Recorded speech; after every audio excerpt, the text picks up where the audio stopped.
Buenos días, buenas tardes, buenas noches para todos aquellos que vayan a ver el video en la plataforma de YouTube, en una entrega más del Punto Activista, y esta vez estrenando un micrófono de solapa que lo conseguí para el canal, para ir mejorando poco a poco.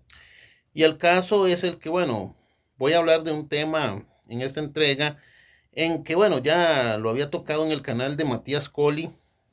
Habíamos hablado de las similitudes entre los testigos de Jehová y los adventistas. Sin embargo, bueno, creo que merece que yo también haga un video independientemente del tema y profundizando también un poco en unos detalles que tal vez siento yo no pude profundizar en el live de Matías, pero vamos a profundizar un poquito. El conflicto de los siglos y su conexión adventista, testigo de Jehová. Un libro importante de propaganda adventista que, como parte del conjunto y bagaje teológico adventista, se ha difundido mucho en los últimos años, y este libro es El conflicto de los siglos. El mensaje estructural de este libro es una interpretación de lo que es, según el contexto adventista, el cristianismo desde los días de Jesús hasta lo que es hoy también, según ellos, los últimos días, en que no es, en que nos encontramos, mejor dicho, con lo que también los testigos de Jehová afirman respecto a los últimos días. Bueno, ellos comparten un sistema de fechas muy parecido, solo que con algunas diferencias, como lo veremos a continuación. Por ejemplo, algunos de sus capítulos muestran una interpretación cronológica de lo que era el cristianismo del siglo primero y sucesos posteriores de la historia de la cristiandad. Cabe destacar que aquí el término cristiandad lo utilizo con el significado del diccionario Larousse de la lengua española, como conjunto de los pueblos que tienen al cristianismo como religión mayoritaria y no con las diferenciaciones de los testigos de Jehová, o sea, no con los términos de los testigos de Jehová que señalan a la cristiandad como la cizaña de la parábola de Jesús, entre otras cosas. Pero pasando a lo que es mencionar algunos títulos de los capítulos que evidencian una visión cronológica de esta obra. El destino del mundo predicho, la fe de los mártires, una era de tinieblas espirituales, fieles portantorchas, el lucero de la reforma, dos héroes de la reforma, en la encrucijada de caminos, un campeón de la verdad, se enciende una luz en Suiza. Bueno, esos son un listado de capítulos que tiene este libro que tengo aquí, El conflicto de los siglos. Y el caso es el que, por decirlo de alguna u otra forma, es simple, sencilla y llanamente un compendio que Ellen G. White escribe como tratando de dar una descripción desde los días de los apóstoles y del cristianismo primigenio o primitivo hasta lo que es exactamente, según ellos, los últimos días en que estamos. Y el caso es el que estos títulos anteriores son exactamente como una especie de examen cronológico, como lo dije con anterioridad. Sin embargo, cuatro de estos capítulos son de nuestro interés, pues su mensaje revela una profunda conexión del adventismo con los testigos de Jehová. Y estos son el capítulo 25, Jesucristo nuestro abogado; el capítulo 26, los Estados Unidos en la profecía; el capítulo 34, el misterio de la inmortalidad; el capítulo 36, pueden hablarnos nuestros muertos. Bueno, vamos a hacer a continuación un análisis de la sustancia de estos capítulos, y el caso es el que, como ya lo venía diciendo, las citas bíblicas son tomadas de la versión Reina Valera de 1960 para un mayor análisis.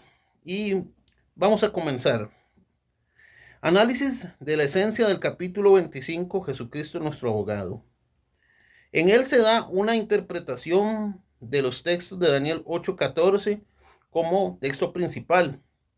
Hay que ver este capítulo tomando en cuenta el suceso de 1844, donde se esperaba físicamente a Cristo para su segunda venida. Bueno, todo esto de 1844 es a lo que los adventistas del séptimo día llaman el suceso del gran chasco, en el que simple, sencilla y llanamente William Miller anunció la venida de Cristo para ese año.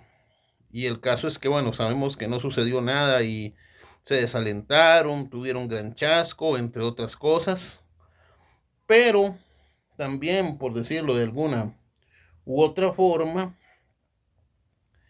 esto evidencia de que tanto adventistas como testigos de Jehová siempre han utilizado sistemas de fechas para fechar exactamente, ya sea lo que lo que llamaron los testigos de Jehová el principio de los últimos días, o sea, 1914, cuando en realidad Russell lo veía exactamente como el fin, el fin exactamente de lo que sería ya este sistema de cosas o el fin del mundo, como antes le decían, ya que él creía que en 1874 Cristo estaba presente con el término parousia.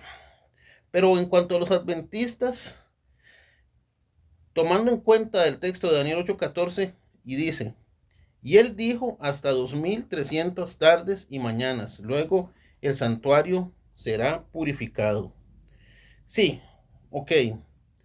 Todo el contexto de este capítulo gira en torno a la proclamación de la vuelta de Cristo proclamada por William Miller para 1844, pero también posterior a esto, lo que en la jerga adventista, ya lo mencioné, que se titula El Gran Chasco, y entiéndase como Gran Chasco, bueno, como ya también lo dije con anterioridad, la decepción de los seguidores de Miller al no llegar Cristo.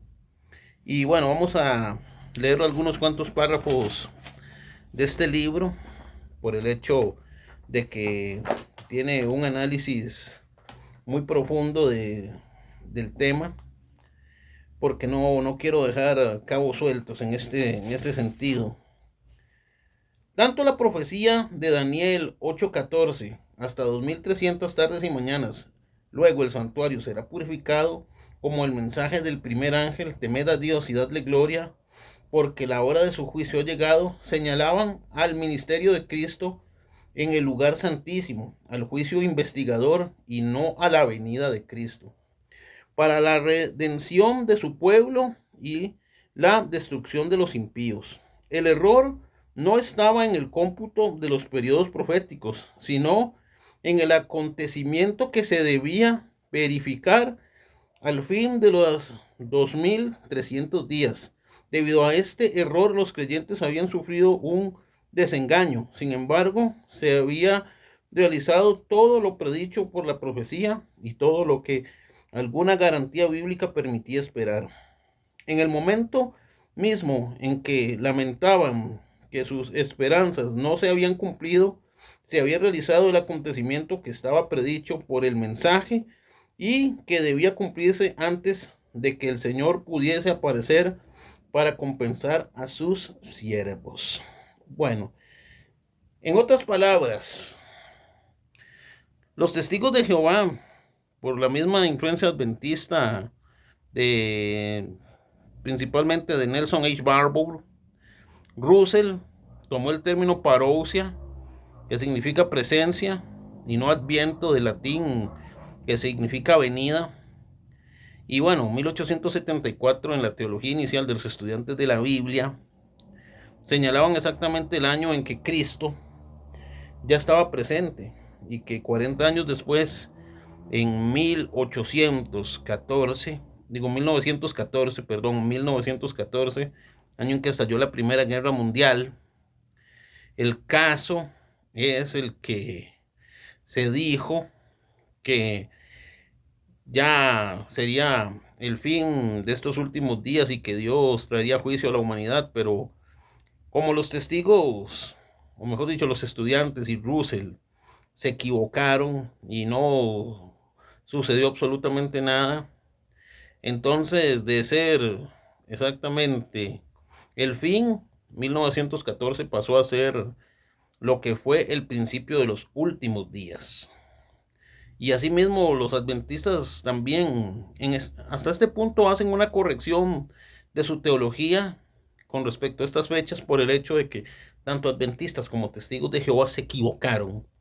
Se equivocaron y de facto al pensar exactamente de que tanto para los adventistas seguidores de William Miller, que en 1844 tenía la presencia de Cristo, como exactamente 1914, que sería el fin en el caso de los estudiantes de la Biblia y los seguidores de Russell.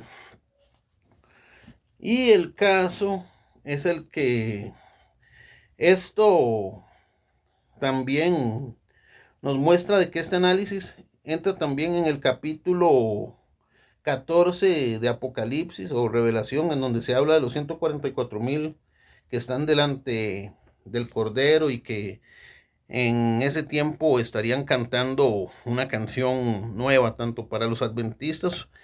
Fue el año de 1844 en el que Cristo entraría en el servicio del santuario. Sin embargo, por decirlo de alguna u otra forma, también en lo que es el texto de Malaquías 3:1 se dice: He aquí, yo envío a mi mensajero, el cual preparará el camino delante de mí, y vendrá súbitamente a su templo el Señor, a quien vosotros buscáis, y el ángel del pacto, a quien deseáis vosotros. Y aquí viene, ha dicho Jehová de los ejércitos. En resumen, hay que comparar el contenido de este capítulo del Gran Chasco de 1844 y sus justificaciones posteriores con el suceso de 1914 y la fallida expectativa de Russell y los estudiantes de la Biblia de reunirse con Cristo.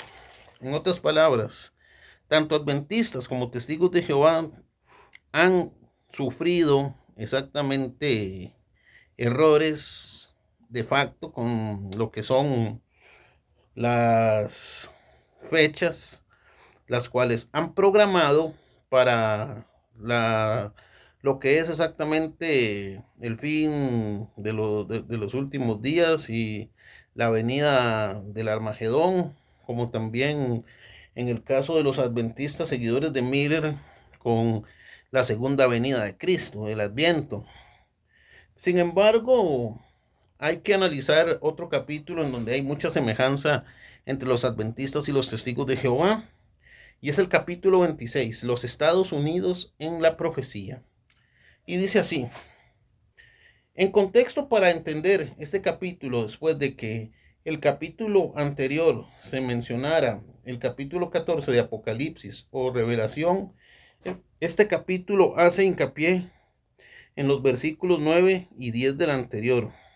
Después de esto mismo, el capítulo hace una alusión al capítulo 12 de Revelación o Apocalipsis, y en donde se hace mención del dragón como representación de Satanás. Bueno, obviamente, tanto para testigos de Jehová como adventistas, el dragón escarlata de 7 cabezas o rojo del capítulo 12 de Apocalipsis representan a Satanás o al diablo o a Lucifer.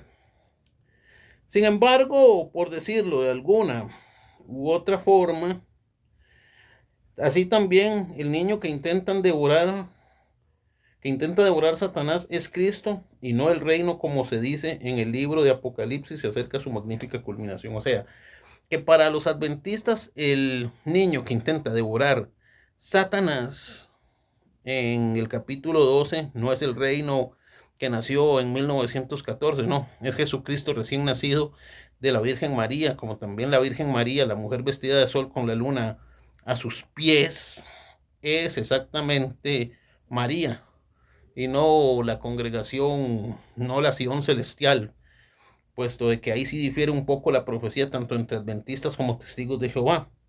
Después se hace alusión al capítulo 13, versículos 1 al 10, donde se analiza a la bestia de 7 cabezas, parecida a un leopardo. Este símbolo lo asocian al papado, como también al dragón. Según la interpretación de los adventistas, el dragón es también un símbolo de la Roma politeísta o pagana en la que hubo persecuciones cristianas. Vamos a leer el párrafo 2 de la página 435 del Conflicto de los Siglos para comprender un poco mejor el tema que se está tratando. Y dice, y aquí se presenta otro símbolo. El profeta dice, vi otra bestia que subía de la tierra. Tenía 2 cuernos semejantes a los de un cordero. Tanto el aspecto de esta bestia como el modo en que sube indican que la nación que representa difiere de las representadas en los símbolos anteriores. Los grandes reinos que han gobernado al mundo le fueron presentados al profeta Daniel en forma de fieras que surgían mientras los 4 vientos del cielo combatían en el gran mar. En Apocalipsis 17, un ángel explicó que las aguas representan pueblos, muchedumbres, naciones y lenguas. Apocalipsis 17:15. Los vientos simbolizan luchas. Los 4 vientos del cielo que combatían en el gran mar representan los terribles dramas de conquista y revolución por los cuales los reinos alcanzaron el poder.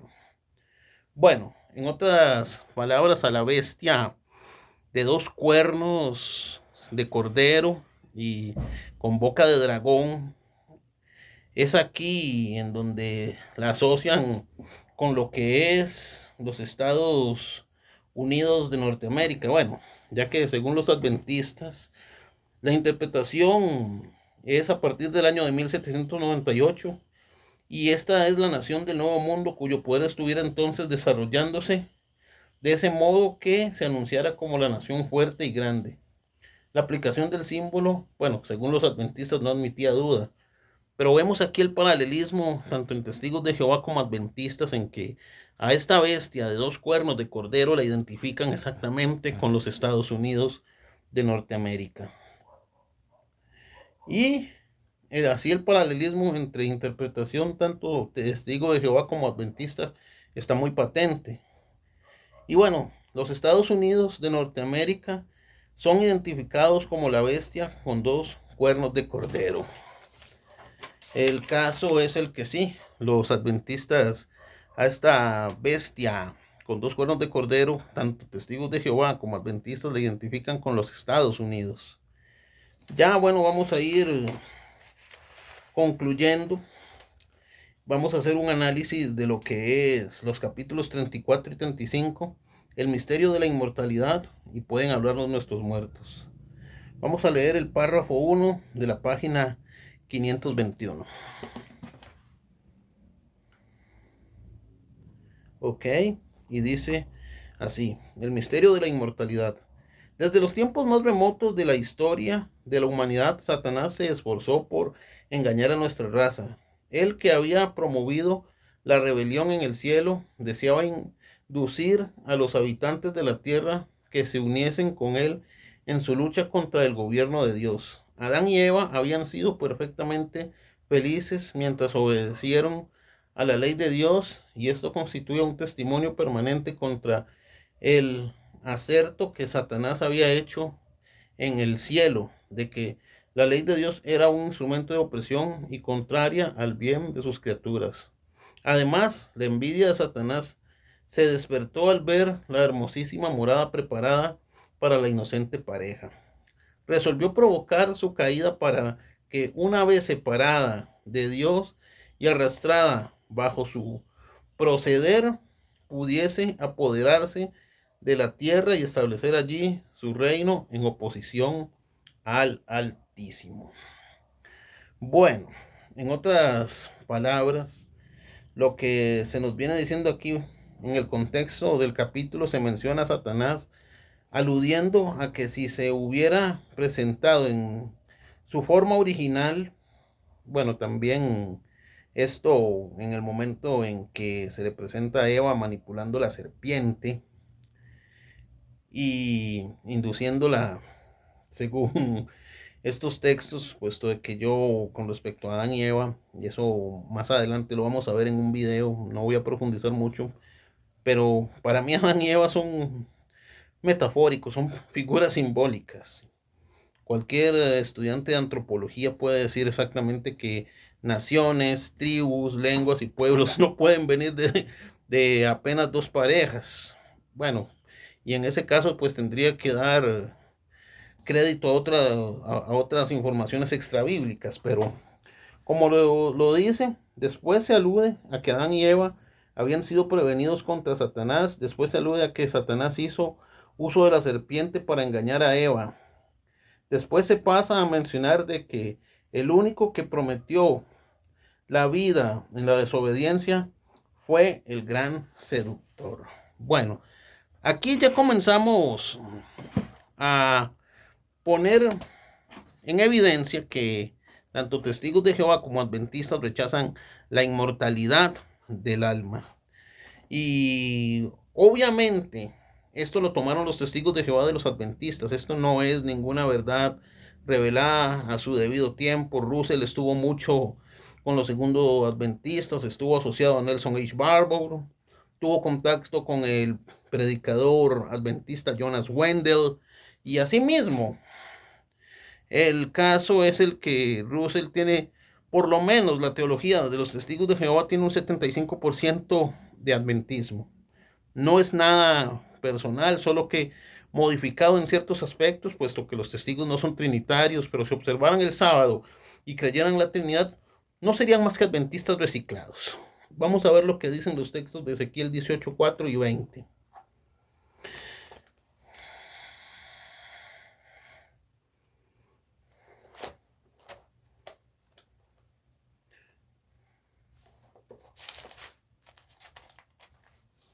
Ezequiel 18, 4 y 20 dice así. Y la vasija, perdón, estoy en Jeremías.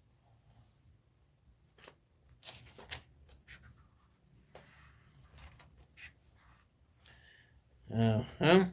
Disculpen, estaba en otro libro. Ahora sí, estamos en Ezequiel 18, 4, 18, versículos 4 y 20 dice: He aquí que todas las almas son mías, como el alma del Padre, así el alma del Hijo es mía. El alma que pecare, esa morirá.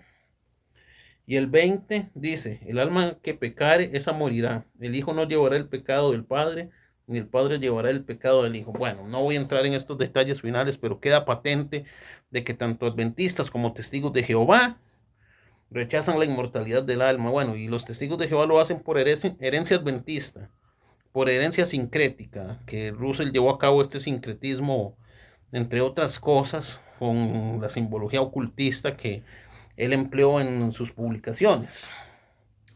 Ok, hasta aquí hemos venido analizando ciertas características de lo que son los testigos de Jehová y los adventistas. Y exactamente podemos constatar el paralelismo entre los dos grupos. Respecto al capítulo 35 de Si pueden hablar nuestros muertos, encontramos lo siguiente. Después que Satanás ha hecho creer a esas personas que los muertos vuelven en realidad a comunicarse con ellos, hace aparecer a esos seres humanos que murieron sin preparación. Estos aseguran que son felices en el cielo y hasta que ocupan allí elevados puestos. Después se mencionó que se ignora el testimonio bíblico respecto a las obras de Satanás y sus agentes. Y después se alude a los sacerdotes egipcios que convirtieron sus báculos en serpientes.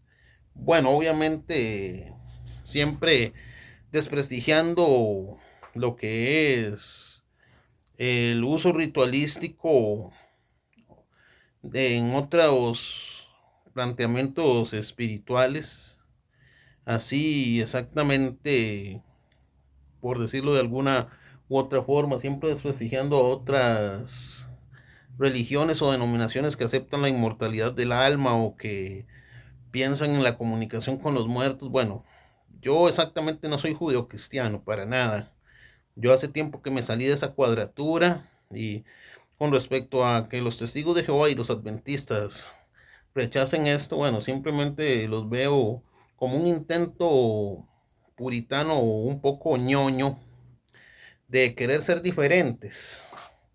Y bueno, tanto adventistas como testigos de Jehová dicen que tienen la verdad. y sin embargo el caso es el que los dos comparten ciertas doctrinas, pero como viene diciendo cierto video que circula en la plataforma de TikTok, de que a Russell no le gustó la iglesia adventista y se separó, pero al separarse se llevó muchas de estas doctrinas. Y se da ahora a continuación el texto bíblico de Segunda de Tesalonicenses 2:9. Es citado para decir que la segunda venida de Cristo habría señales demoníacas. O sea, vamos a leerlo para enfatizar exactamente el desprecio hacia lo que es la inmortalidad del alma por parte de adventistas y testigos de Jehová, ya que recordemos que la Biblia se puede interpretar según los puntos de vista de cualquiera. La Biblia es tan maleable como la plasticina. Y vamos a leerlo de esta forma. Segunda de Tesalonicenses 2, 9 y 10 dice: Inicuo cuyo advenimiento es por obra de Satanás, con gran poder y señales y prodigios mentirosos, y con todo engaño de iniquidad para los que se pierden, por cuanto no recibieron el amor de la verdad para ser salvos. O sea, en otras palabras, que durante este tiempo del fin, claro está, de que habría un montón de señales por parte de los disque adoradores de Satanás, con prodigios para engañar a los incautos, y que bueno, los adventistas y los testigos de Jehová exactamente en este caso son los únicos que tienen el conocimiento verdadero, que no han sido engañados. Bueno, esto no es así, ya que tanto adventistas como testigos de Jehová comparten exactamente mucha teología, y el caso es el que estas cosas y este análisis demuestra la conexión tanto de los adventistas como de los testigos de Jehová. Así que no, no hay un sistema exclusivo y ninguno de ellos inventó el agua tibia. Los dos desprecian exactamente lo que es la inmortalidad del alma, y el caso es el que para ellos exactamente que un ser humano trascienda y llegue a la presencia de Dios como que está, por decirlo de alguna u otra forma, muy mal visto. Pero bueno, aquí está el análisis. Gracias a los 201 suscriptores, el canal está creciendo y les prometo sorpresas muy grandes para el futuro. Gracias por por, eh, por escucharme, por verme y por la oportunidad de traer esta entrega más del punto activista. Perdón.